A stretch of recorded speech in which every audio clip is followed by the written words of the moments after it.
Sino kaya yung maswerte na magdidemo nito kung sakali? Ayan. May magdidemo na nito, sir? May magdidemo na to, wala pa? Wala pa. Oh, yun, oh. May order pa lang kasi yan. Bagong release nyo? Wala kami lang. Pwede pang demo sa mga... Kung sakali, saan yung target nyo papademo nito? Iloilo ba? Check, mic, check. For today's video, bali, akala ko talaga, biro lang. Or edited lang yung Sakura na pang battle mode. Ito, totoo nga. Ito, wakawak ko pa siya, oh. PA 80,000. Ayan, Sakura. Bali, ito yung binubuksan ni sir para lang sa atin. Ayan, bali ito yung pinakalaman loob niya, oh. Angas, isa-isahin natin to. Isa-isahin, dito muna tayo sa may PA 8,000 nila.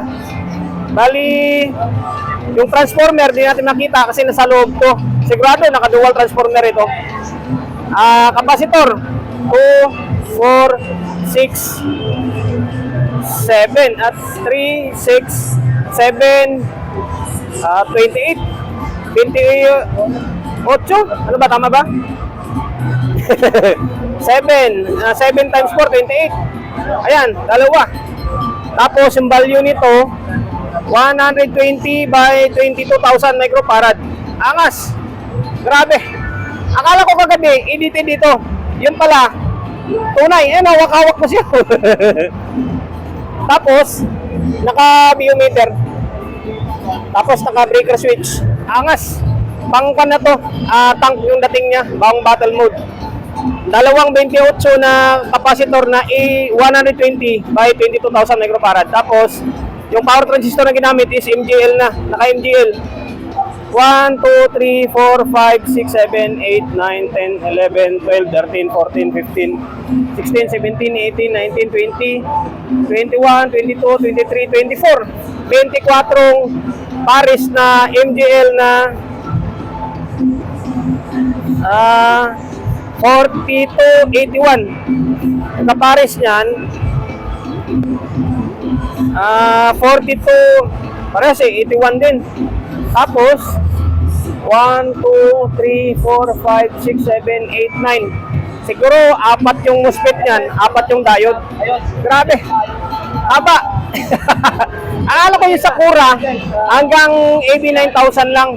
Akalain mo nagiging PA 80,000 siya, oh. Ganun kahaba. Angas. Ito, napakapilat din dito. Pang battle mode, pwede na to. Sino kaya yung maswerte na magdidemo nito kung sakali? Ayan. May magdidemo na nito, sir? May magdidemo na to, wala pa? Wala pa. Oh, yun, oh. May order pa lang kasi yan. Bagong release nyo? Wala kami lang. Pwede pang demo sa mga... Kung sakali, saan yung target nyo papademo nito? Iloilo ba? Oh, yun, oh. Araon, oh. Abangan nyo na lang sa market nito. Sabi ni sir, tinanong ko siya kung Iloilo yung target na ipapademo.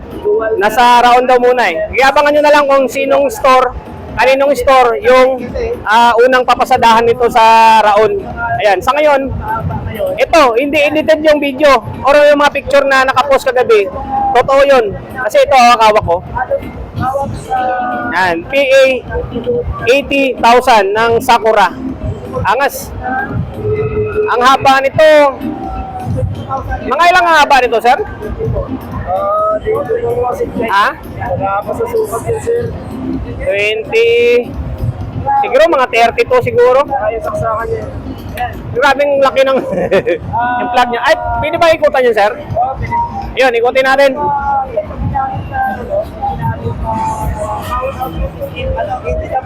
Yun, pinayagan tayo na puntahan yung back panel niya. Saksakan din talaga. Okay Wala lang. kaming... Pang testing. Okay lang. Ito yung saksakan. Naka heavy duty yung AC cord niya. Tapos... Yun o, industrial na ito. Pang industrial na ito.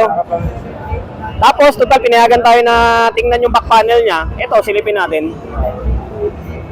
Sensitivity niya, common lang, 775, 1 volt, 814, 1.4, Common lang din sa ibang mga power amplifier na mga nagawa natin, hindi mga nakikita natin, yung back panel in terms sa mga switching niya. And then sa may output, naka-speak on siya, and then naka-binding post na rin. Okay, angas. Tapos yung input, siyempre XLR, and then male, female yan. Ito yung back panel niya. Tapos meron siyang 4 na fan. Exhaust and then intake. Ayun. Angas, balik tayo sa may likod. Si pare, busy ng ano. Hanap buhay. Busy na hanap buhay. Oh.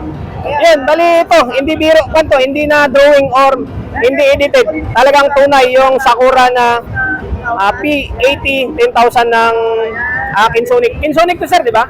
Ayan, Kinsonic. Ayan, naka-binding post. Ayan, tunay, hindi piki. Limiter, first version ay Sakura, magkabas. Ay mga pang battle mode, no? Kasi si Sakura na rin. Integrated. Yun nga, kasi nagulat ako kagabi. May mga nagtag sa akin na ganun nga, yung ganito. Sabi ng iba, edited. Sabi ko, malaman natin bukas, puntahan natin. Ito na yun. Hindi edited. Siguradong, tunay na tunay kasi hawak na hawak ko. Ito, naka pang battle mode siya. Matanong ko pala sir kung alam nyo mga ilang watts kaya ito. Approximately lang.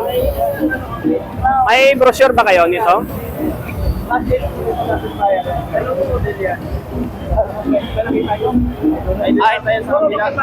Sa crown? Yan, bali ito yung specs niya. Ito yung specs niya. 8 ohms. 6,250 watts times 2. Tapos 4 ohms. 6,850 times 2. Alamang yung 8 kwanto stereo mga 6,000 sa 8 ohms na lang natin. Ayan, ito yung nakadikit dito or naka-indicate per channel na yun kasi naka-dual ito. So yun lang guys, mali abangan nyo yung iba na i-video ko. Iwalay na lang natin yung video para hindi kayo maumay, and then mas maganda yung pagka-deliver natin, di ba?